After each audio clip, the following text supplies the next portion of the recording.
Aloe verayı yumurta ile karıştırıp harika bir maske yapabilirsiniz. Bir hafta içerisinde cildinizin çok daha sıkı olduğunu, gergin olduğunu, gözeneklerin kapandığı, siyah nokta ve sivilce izlerinin gittiğini göreceksiniz. İşte hazırladığımız bu harika maske nasıl yapılıyor, neler kullandık, faydaları neler, nasıl uygulama yapacağız? Buyurun birlikte izleyelim arkadaşlar.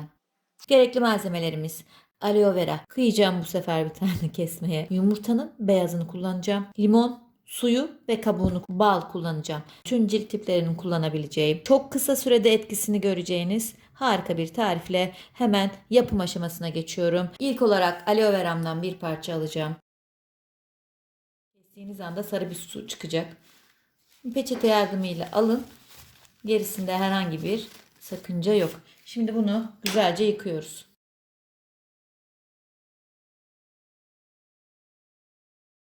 Şimdi gelelim limonla ne yapacağız? Biliyorsunuz kabuğunda çok daha fazla C vitamini var. Bu tarifte kabuğunu da kullanacağım, suyunu da kullanacağım. Bir çay kaşığı kadar limon kabuğu rendesi lazım. Sonra limonumu ortadan ikiye kesiyorum. Bir tatlı kaşığı, çok dolu dolu olmasın, bu kadar yeterli, limon suyu ekliyorum üzerine. Eğer sivilce probleminiz fazla ise, cildiniz fazla yağlı ise limon oranını çok az daha arttırabilirsiniz. Bu şekilde bekletiyorum. Evet, aloe vera jelim hazır. Limon kabuğu ve limon suyum hazır. Başka ne lazım bana? Bal lazım. Balım da burada. Şu malzemeyi karıştırıcıma aktarıyorum. Bir tatlı kaşığı da, böyle çok dolu olmasın, bal ekliyorum. Yumurtayı bilerek eklemiyorum arkadaşlar. Karıştırıcıya bu 3 malzemeyi sadece ekliyorum. Yumurtayı sonradan yapacağız. Dikkatlice izleyelim. Şimdi bunu karıştırıyorum. Az ölçülerde yapıyorum. Ben taze taze yapıyorum. Dilerseniz bunu daha fazla yapıp ağzı kapalı bir şekilde buzdolabında bir hafta muhafaza edebilirsiniz. Şimdi geldik yumurtaya. Kesinlikle atmıyoruz. İşte bu.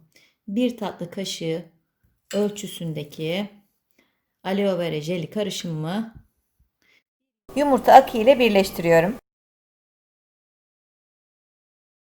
Zamanki gibi temizlediğim, arındırdığım cildime hazırladığım tarifi uyguluyorum. Bir kat sürüyorum. Bekliyorum bir 10 dakika. Tekrar bir kat sürüyorum. Yani bu karışım bitene kadar maskeyi cildinize uyguluyorsunuz ve sonra soğuk suyla yıkıyorsunuz. Sonra da alta yorum yazıyorsunuz. Evet, uyguladım, harika diyorsunuz. İlk katı uyguluyorum. Cildimi temizledim. Kenarlardaki kırışıklıklara mutlaka sürüyorum. Çünkü amacım özellikle o kırışıklıkları azaltmak. Dudak kenarı ve göz altındakilere mutlaka sürüyorum. Çok iyi geliyor. Bunun üzerindeki siyah noktalar, sivilce izleri. Şurada bir sivilce var. Onu büyük ihtimalle bir güne 2 güne yok edeceğiz maskelerle. Kısmındaki kırışıklıklar için çok iyi geliyor. Mutlaka alnınıza sürün. Bolca sürün alnınıza arkadaşlar. Eğer 30'lu yaşları geçmişseniz ne demek istediğimi daha iyi anlayacaksınız. Birinci katımı sürmüştüm. Şimdi ikinci kat için bir 10 dakika beklemiştim. Her uygulama öncesi tekrardan çırpıyorum. Ne kadar çok çırparsanız o kadar böyle yoğunlaşacaktır. Daha böyle kremsi bir hal alacaktır. Kat uygulamama geçiyorum. Tekrardan çırptım ve uyguluyorum.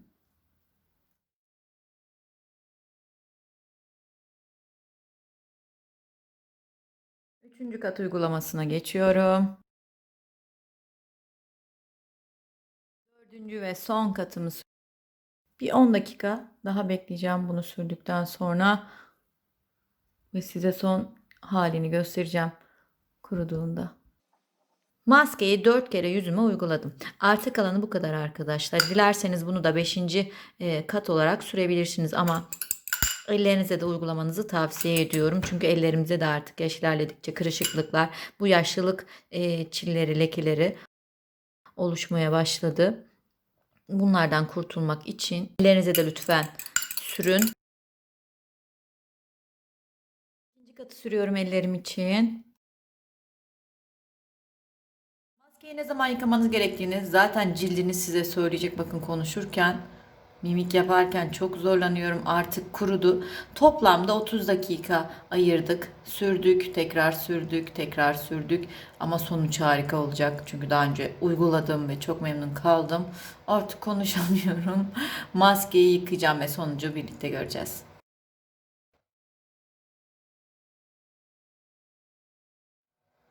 Masaj yaparak bir güzel maskeyi çıkarttım. Cildimi kuruladım. Her zaman olduğu gibi nemlendirici kullanacağım. Ben aloe vera kullanıyorum biliyorsunuz nemlendirici olarak. Bu sefer bitkisini de kullanmıştık. Bakın onun arkasında kalanlar, içinde kalanlar kesinlikle çok uygun olacak. Durulamayacaksınız, bunu sürdük. Durulamaya gerek yok. Şu sivilcemize de iyi gelsin. Göz altlarıma da dahil olmak üzere tüm yüzüme aloe veramı sürüyorum.